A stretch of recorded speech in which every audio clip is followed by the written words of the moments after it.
There are jobs out there, but sometimes they may not be the kinds of jobs that many people want. Take manufacturing.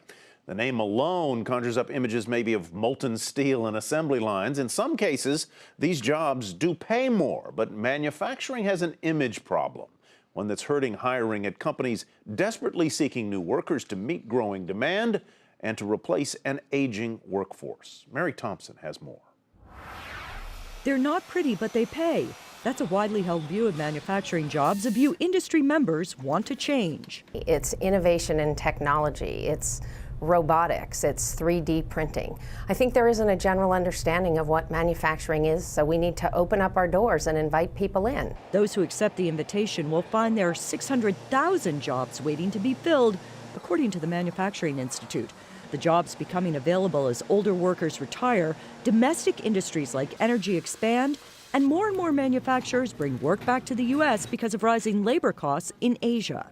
One challenge, getting a younger generation to buy into a career at work they typically associate with their grandparents' generation. And a challenge it is. A 2012 survey finding that while 87% believe manufacturing is important to U.S. prosperity, manufacturing jobs rank last among 18 to 24-year-olds as the ones they wanted.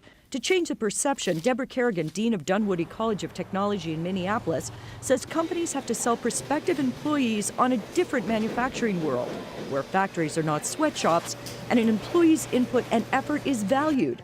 She also says schools have a role to play. The high schools have to bring those trades back in the school to give a great foundation to open up opportunities for students who don't want to be four-year degree students. As for the employers, the Manufacturing Institute's Jennifer McNelly says they need to show potential hires there is room for advancement. Part of what's evolved in manufacturing is the opportunity to grow.